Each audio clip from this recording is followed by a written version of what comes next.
For lesson 3, setting up a new document, we're going to go through the new document page and kind of talk about what some of the different things mean on that screen. So I'm going to go ahead and switch over to InDesign, and we're going to start and create a completely new document. So on our home screen, we're going to go right here to new file. Now, if you're already in InDesign and you wanted to create a new document, you simply go up to file and new, and you can create a new document, a book, or a library. So we're going to click on this new file, and I'm going to kind of walk you through some of this stuff. Now, whenever we start off on in this new document screen, the first thing you're going to see up here on your intent, which is these items right here. The first intent that you have up here is going to be recent. This is going to be anything that you've created recently. Now, if you've never worked in InDesign, this is going to be blank. As you create stuff, it's going to come right into here. The next one is going to be saved. Saved is an area where you can create something and then save it as a template and be able, or a preset, and be able to save it in this area. That way you can continue to go back to it. This comes in really handy if you're working on projects where it's not necessarily just the normal size, like just a letter size or something like that. The next one over is going to be print. This is where you're going to find any of those basic prints presets. So letter, legal, you can even do view all presets and it'll do a drop down for you. You'll find things down here like business cards and even compact disc down here. Now, that does not mean those are the only size that you can use for print. You can create custom, which is what we're going to do. You can create a custom size and be able to print to that custom size. Now, if you own your own license for Adobe and you're not using the school license, you can access the templates that are down here as well. These are really nice because they give you the layout already, and then you can go in and make changes to them as you need to instead of starting fresh and creating your own presets. But if you using the school account, we do not have access to Adobe stock, which is where these are. If you are looking for something that's already a pre-made template, you can simply Google InDesign pre-made templates for free, and you can find thousands of them. Or if you want to get even more detailed ones, you can, pay a fee for it depending on what service you choose to use. The next thing over is going to be the web. This is where you're going to find things that aren't sized for print necessarily, aren't set up for print, so you can do view all presets, and here's some different things. These are also going to include things like web page design. The last one is going to be mobile, so this is where you're going to find things like your iPhones, your cell phones, your tablets, different things of that nature as a preset. Okay. But like I said, we're going to go ahead and we're going to create a custom book today so that you can kind of set it up from scratch and see how simple it is just to create your own when you need to. So the first thing we're going to do is right here where it says preset details, we're going to change this. Now, it's a little bit easier if you come back over here since we'd be doing a book. We want to go ahead and click on our intent to be print, even though it's not necessarily going to be one of the sizes that's already in here. We're going to set our own. So right here under our intent, we choose print, and then under our preset details, we're going to change it from untitled down to paperback book. We're going to then be working in those sizes. Now, as you can see, we have not gone in and set our preferences. If you do go in and set your preferences, which you can do under edit, all the way down on the edit drop down whenever we don't have the screen open, of course, to preferences, and you can change so that your units are always set to inches. I normally do that because I work in inches more, just because that's the way our American brains work. But if you choose to work in picas, which more designers work in, you can leave it at that. Okay, so I'm going to go ahead right here and I'm going to do the drop down and change it to inches. Now we're going to change our width to 5.19 inches, and we're going to change our height to 7.75 inches. Now, you should see next to it this orientation choices. Now, with orientation, all it's doing is showing you which way your page is going to lay. Since our width is smaller than our height, we're going to be working in portrait mode.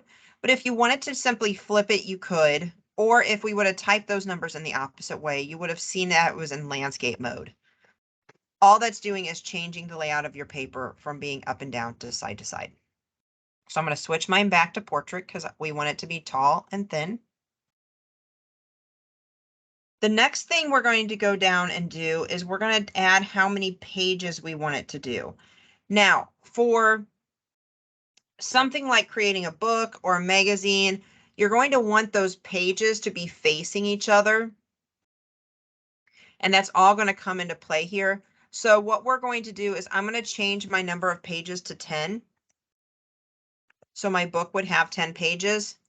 Now, something to keep in mind, we're going to have our pages facing each other because whenever you're reading in a book, you would be able to see text on both the left-hand side and the right-hand side of the pages. So if you want the facing pages to be selected, you're going to be creating like a magazine, a book, a pamphlet, any of those type of things. And you want to be able to view spreads of 2 facing pages, then you want to make sure this little box right here is selected.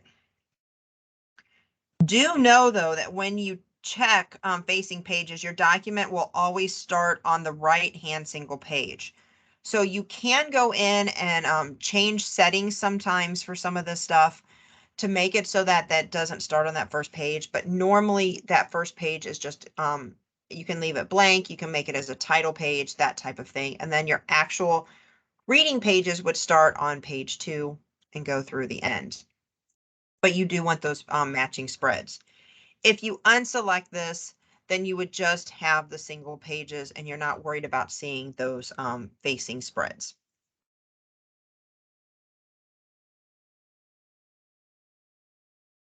We're going to go ahead and leave our starting number on 1. So that would actually start on that first page, that it would start numbering our pages. If you didn't want that front page to be a numbered page, like you wanted it to be a title page and not have a number to it, you can start this at a later number. So maybe you start it on page 2 and it would start numbering it then. We're going to skip columns for just 1 second. We're going to come down next to margins. Now, margins is going to be that space around the edge of the page where you do not want to type into it. This is going to be very important that you create this before you start because you want to be able to give it that professional look and that edging so your text doesn't go over too far and it kind of all stays in the same area. You're also going to notice on something like this, since we are creating a book, or if you're creating a magazine, where you have that where the book will come together for your binding, you want to make that inside margin size a little different because you don't want it to like go into the fold. So what we're going to do is we're going to set our tops, bottom will be the same, but our inside and outside will be different. So right now, this little lock right here shows, if you have the little chain lock, it shows if you change 1. So I will make a change to one of them and kind of show you. I'll do 0.25. It's going to change all 4 of them. Since we do want them separated so that we can do different numbers in each of them, I'm going to click on that little chain and I'm going to break that chain. And you can see here now that the chain is broken. And I'm going to change my top setting to 0.878 and my bottom setting to be the same, 0.878. My inside is going to be 0.75, while my outside will only be 0.5 because again, we want that inside margin to be a little bit bigger so that it gives you a little bit more leeway. So if you have to bind these. Now, if you were just doing something like a flyer or a single page, then you can make them the same. You can make them the same all the way around. That would be completely up to your design plan. Now, next, let me explain to the columns area.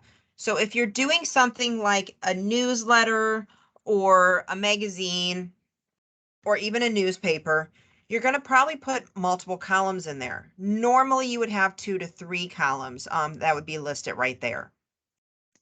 And then your column gutter would be that distance that you want in between the columns themselves.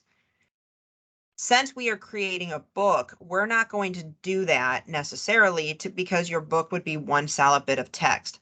But I want you to be able to see what happens when we do this. So we're going to go ahead and give ourselves 2 columns, even though this is a book, just so you can see what happens with this whenever we finish creating it. And then your column gutter, I'm just going to push it up and I'm going to do a 0.25 inch just to be in between those columns. And that would be the space in between the two. Next thing down we're going to talk about is your bleed. Now, when it comes to your bleed and your slug, which are both under this next area, this would be a good time if you're having a project printed by an actual printer, so you're taking it somewhere and having them print it for you, or you're emailing it to them, or whatever, however you're getting it to them. It's a good time to either speak to them or go to their website and find out what their requirements and their suggestions are for bleeds and slugs. Some companies require certain things while other companies don't. Some require bleeds to be a certain size while others don't. Some also want you to have certain markings depending on what you're printing. So what a bleed is, so that makes this all makes a little bit more sense, is whenever you're running something through the printer, you can sometimes get those white lines around it where it actually runs through the printer. By creating a bleed, you're telling them that you want the color to be printed past that point. That way, when they cut down your document to the correct size, the bleed goes all the way from edge to edge. So since we're on this page, a good example of that would be like this pink brochure. It looks like a menu. See how the pink goes all the way to the edge? Or even on something like this where you have this like circle right here on this template and it goes all the way to the bottom. You don't have a little white line around it. That bleed is going to ensure that you have that right there. And like I said, with this, it really depends on the printer itself on how wide they want that to be. Normally, whenever you're working on something like a book or something of that nature, you can set a pretty minimal bleed of 0.125. So we can just come in here and set 0.125. Now, it's also going to come into play like whether you need one on the inside, on the outside, where you need this bleed to be, depending on where you have color or images or text bleeding off. Again, check with your printer. That's the best way to start with that number. If not, just set it a base bleed around it so that you can kind of keep that in mind. The last little thing down here on this new document is going to be your slug. The slug is an area that's outside of your bleed. And what it does is it tells the printer information they need to know. It can include things like dates that the file was created.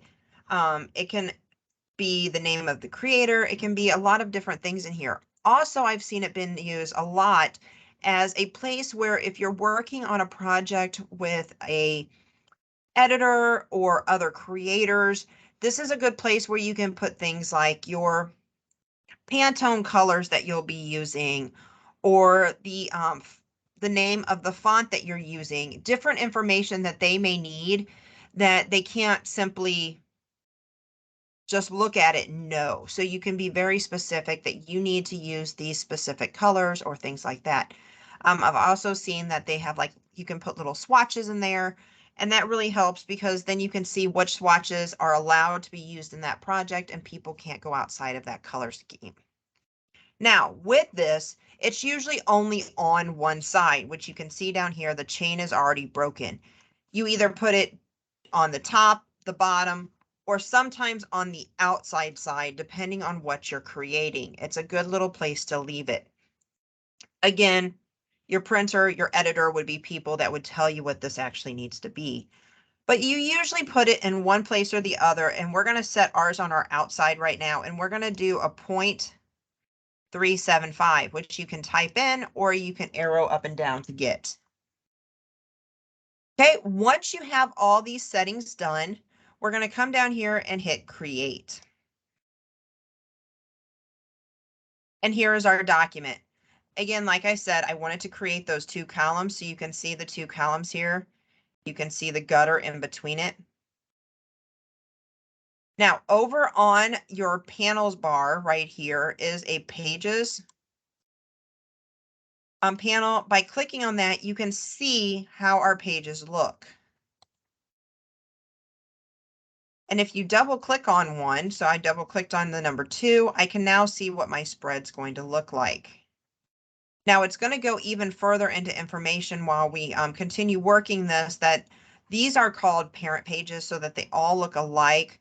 We can make adjustments to them. So if you knew that you needed one page where it was just one column instead of 2, but the rest of them needed to be 2, you can make those adjustments as you go. These things are not permanent. These are just kind of like how you set up the new document to begin with, okay? So for this tutorial, since you created this new document, that's what you're going to turn into me. You're going to go ahead and submit this new document. So the next step will be to go up here and go to File, Export, and you're going to go down here and you're going to save it as an Adobe PDF, and you can save it to wherever you want to save your documents to.